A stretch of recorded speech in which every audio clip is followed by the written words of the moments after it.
Bonsoir, que notre Seigneur Jésus-Christ vous bénisse en cette belle journée du 16 août 2021 et qui nous comme de toutes ses grâces. Aujourd'hui, nous allons parler des personnes qui seront sauvées durant la grande tribulation. Oui, contrairement à ce que peuvent penser beaucoup de gens, durant la grande tribulation, le Saint-Esprit sera toujours sur terre et il y aura également la prédication des 144 000 qui va conduire beaucoup de personnes à accepter le Seigneur Jésus de Nazareth. Auparavant, parce que je n'étais pas enseignée, je ne comprenais pas vraiment le livre d'Apocalypse. En fait, moi aussi, je croyais que durant la grande tribulation, il n'y aurait pas de salut. Je pensais qu'après l'enlèvement de l'Église, tout serait fini et que toutes les personnes qui allaient rester sur terre allaient crever, allaient être damnées pour l'enfer. Mais ce n'est pas vrai du tout. C'était totalement l'ignorance de ma part. Mais j'ai appris le Seigneur dans la parole que non, durant la grande tribulation, le Saint-Esprit sera toujours sur terre parce que c'est lui qui convainc de péché, de justice, du jugement. Et évidemment, il y aura beaucoup de personnes qui ont donné la vie au Seigneur. C'est sûr que ce seront des temps très périlleux, très difficiles pour l'humanité, mais tous ceux et toutes celles qui vont garder espoir, vont invoquer le Seigneur avec un cœur sincère et vont vraiment lui donner leur vie en se repentant, vont être sauvés et vont aller au ciel. Donc c'est vraiment bien de le savoir parce que sinon c'est de l'espérance pour nos bien-aimés que nous aimons, pour nos familles, nos amis, nos voisins qui ne sont pas sauvés parce qu'en enlèvement, pas tous qui partiront, beaucoup vont rester sur terre parce que beaucoup ne connaissent le Seigneur, il y en a que le Seigneur, mais qui ne vivent pas une vie de l'esprit, qui ne sont pas sanctifiés. Et ces chrétiens aussi, et qui ont des vies non sanctifiées, ne seront pas enlevés et vont devoir passer par la grande tribulation afin d'être épurés par le feu justement du Saint-Esprit et donc d'être trouvés dignes pour entrer au ciel. Donc c'est ça. On regarde dans la parole, justement un passage dans le livre d'Apocalypse, chapitre 7, pardon, qui nous montre bien que oui, le Seigneur va faire de grandes choses sur terre durant la grande tribulation. C'est le chapitre 7, des versets 9 jusqu'à 16. Donc ça dit ceci. Après cela, je regardais, et voici, il y avait une grande foule que personne ne pouvait compter, de toute nation, de toute tribu, pardon,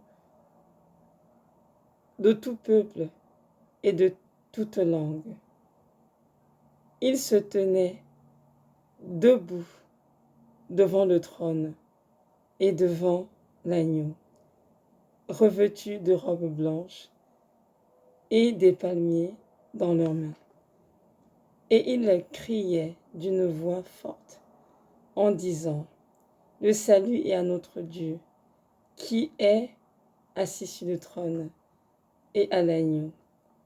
Et tous les anges se tenaient autour du trône, et des vieillards et des quatre vivants, et ils se prosternèrent sur leurs faces devant le trône, et ils adorèrent Dieu, en disant: Amen, la louange, la gloire, la sagesse, l'action de grâce, l'honneur, la puissance et la force soient à notre Dieu au siècle des siècles. Amen.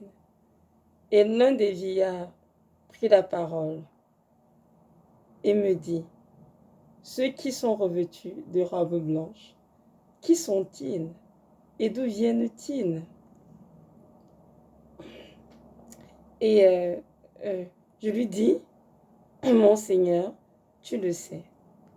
Et il me dit: ce sont ceux qui viennent de la grande tribulation. Ils les ont lavé leurs robes et ils les ont blanchis dans le sang de l'agneau. C'est pourquoi, non, pardon, c'est pour cela qu'ils sont devant le trône de Dieu et le servent jour et nuit dans son temple. Celui qui est assis sur le trône dressera s'attente sur eux.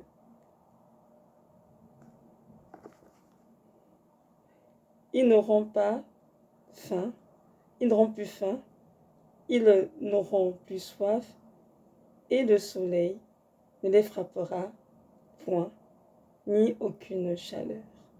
Parole du Seigneur. Bon, je m'arrête là. Désolée, la lecture un peu lente, parce que j'ai difficulté à voir au de mes yeux qui sont très abîmés par la rétine, qui est détruite, comme je vous ai dit dans cette vidéo, donc j'ai difficulté à voir. Donc, lire n'est pas une chose facile pour moi, c'est très très difficile, mais par la grâce de Dieu, j'ai mes forces de lire quand même pour l'édification du peuple de Dieu. Donc voilà. Donc ça, c'est vraiment notre frère Jean qui a reçu cette vision d'Apocalypse et qui nous relate ici très clairement qu'il a vu devant le trône de Dieu une multitude de personnes qu'on pouvait compter, qui venaient de toutes les nations, de tout peuple, de toutes les tribus, de toutes les langues, et qu'ils étaient revêtus de robes blanches, et tenaient dans leurs mains des palmiers. Et ils étaient justement devant le trône de Dieu en train de louer, d'adorer. Et lorsque Jean a vu cela, bien sûr, était dans la grande joie de voir tous ces louanges vers le Seigneur, et il criait, comme on a dit ici, Amen, la louange, la gloire, la sagesse, l'action de grâce, l'honneur, la puissance, la force, soit à notre Dieu au siècle des siècles. Alors, et l'un des vieillards a demandé à Jean, qui sont ces personnes revêtues de robes blanches, d'où sont-ils venus? Et verset 14, Jean répondit, mon Seigneur, tu le sais. Jean ne savait pas qui étaient ces personnes.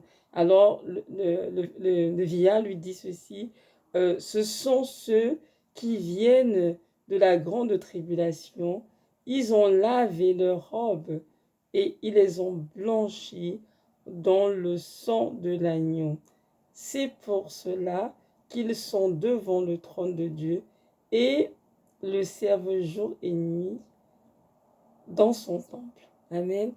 Donc ici, Jean a reçu une vision de ce qu'il est dans l'avenir. Donc c'est ce qu'il a vu, ce qui se produit dans l'avenir après la grande tribulation. Donc Dieu a donné cette grâce à l'apôtre Jean de voir cette personne dans le trône. Et en effet, ces personnes sont ceux qui proviendront de la grande tribulation et qui auront lavé leur robes dans le sang de l'agneau, qui auront blanchi leur robes. Ça veut dire qui seront repentis de toutes leurs actions mauvaises, de tout mal qu'ils auraient commis et qui vont se convertir maintenant véritablement pour recevoir le Seigneur de vie comme sur le Seigneur et marcher à sa suite dans une obéissance complète. Donc mes frères et sœurs, soyons rassurés que dans la grande tribulation, nos frères et sœurs qui seront enlevés au moment de l'enlèvement, les membres de nos familles qui ne seront pas sauvés, auront cette opportunité de donner la vie au Seigneur, mais cela prendra vraiment qu'ils se repentent sincèrement et qu'ils puissent expérimenter une véritable conversion, ils sont authentiques. Et s'ils sont vraiment sincères, le Seigneur les épargnera. C'est sûr qu'il y aura beaucoup de douleurs, beaucoup de morts, beaucoup de, oh mon Dieu, de calamités durant ce temps-là. Mais néanmoins, sachant que le Seigneur sera présent avec son Esprit Saint et évidemment avec ses serviteurs, les 144 000 qui ont été choisis par Dieu, qui vont prêcher dans ce temps-là pour lancer l'évangile à toute chair, afin que tous puissent croire en Dieu. Et il y aura également beaucoup de grâce déversée pour soutenir ceux et qui vont soutenir le Seigneur et vraiment l'invoquer à grand cri. Et Dieu va les sauver. Il donnera leur vie. C'est sûr que beaucoup sont vraiment persécutés, éventrés, je ne sais pas, décapités. Il y aura beaucoup de persécutions, de tortures, de ceux qui vont accepter le suivre de Christ. Mais ça vaudra la peine d'accepter, de supporter toutes ces calamités, toutes ces tribulations, dans le but d'entrer aussi. Que nous retenir que ceux qui ont voulu échapper à la persécution durant ce temps ou échapper aux douleurs, on m'a dit, vont se voir être obligés d'accepter la marque de la bête, la marque 666, qui est une marque justement de damnation. Ceux qui l'acceptent ne pourront plus jamais voir la face de Dieu. C'est fini, il n'y a plus de repentance. Une fois que cette marque est acceptée dans une vie, donc c'est important de ne pas accepter la marque de la bête, peu importe les afflictions, peu importe les tribulations, peu importe la persécution sur laquelle vous allez comment dirais-je, être, c'est important de dire non à la marque de la bête et vraiment de garder l'espoir en Christ et d'accepter de souffrir pour le Seigneur. C'est pour ça qu'on a dit ici au verset 14 que, excusez-moi, ils ont lavé leurs robes et ils les ont blanchis dans le sang de l'agneau. Pourquoi? Parce que avant leur robe était sale, c'est-à-dire dans le vieil du péché, avec le mal. C'est pour ça que ces personnes étaient encore sur terre. Et alors on dit ici qu'ils auront lavé leur sang de l'agneau. Ils sont repentis et ils auront tourné leur cœur totalement vers le Seigneur et crié. Et Dieu va entendre leur cri et il va leur répondre.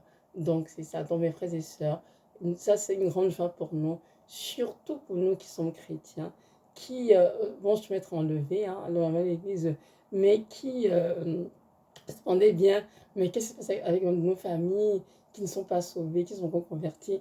Alors, la bonne nouvelle, c'est que même nos familles seront touchées durant cette période-là, mais nous devons beaucoup, beaucoup prier pour eux afin qu'ils ne soient pas rebelles à l'évangile, mais qu'ils puissent vraiment comment dirais-je, se soumettre totalement à Dieu et qu'ils puissent reconnaître la vie que Jésus est effectivement sauveur et Seigneur. Parce que c'est seulement de leur vie où il y aura beaucoup de séduction, beaucoup de trompes et beaucoup de ruses. Et s'ils ne font pas attention, ils pourront se voir être en train de se moquer de la bête pour échapper à la souffrance, alors que c'est une marque de damnation éternelle. Donc prions beaucoup pour ces personnes afin que lorsque le moment viendra, qu'ils puissent avoir la grâce de Dieu, la capacité de Saint-Esprit pour résister à toutes les tribulations, les persécutions et vraiment toujours ne pas régner le Seigneur justement et continuer de confesser que Jésus est le Sauveur et Seigneur. Pour ma part, parce que j'ai eu un rêve en 2019, un rêve dans lequel Dieu montrait dans ma famille des gens qui sont enlevés. Et puis pour moi, c'était une grande tristesse parce qu'il y a des gens dans ce monde que j'aime beaucoup et qui me sont très chers. Mais le Seigneur a dit, je te demande d'abord pour que tu pries pour ces personnes afin de les préparer et que lorsque le moment viendra, qu'elles ne tombent pas sous le charme de la bête ou bien de vouloir prendre la marque de la bête, mais qu'elles puissent vraiment accepter, mourir pour gagner la vie, faire du ventre au ciel, peu pour les persécutions et tribulations et les douleurs. Et c'est ce que je fais. Et je prie que Dieu nous accorde de prier encore davantage pour toutes ces personnes, afin qu'elles soient préparées spirituellement pour ce qui les attend, et même physiquement aussi d'ailleurs, parce que ce sera un moment très très très difficile sur terre. Donc voilà, c'est ça en tout cas. Que Dieu vous bénisse et vraiment vous donne cette grâce à vous aussi de prier pour tous les membres de vos familles, pour tous vos amis, vos voisins, vos collègues, que vous savez qui ne sont pas sauvés, qui sont encore rebelles évangéliques, qui ont des cœurs encore endurcis, afin que durant ce temps, s'ils sont encore sur terre, que Dieu vraiment leur accorde la grâce d'être sauvés, qu'ils puissent donc laver leurs robes et qu'ils les blanchissent dans le sang de l'agneau. Donc voilà, soyez richement bénis contre Dieu, nous a tous une grande espérance en ces temps de la fin. Shalom.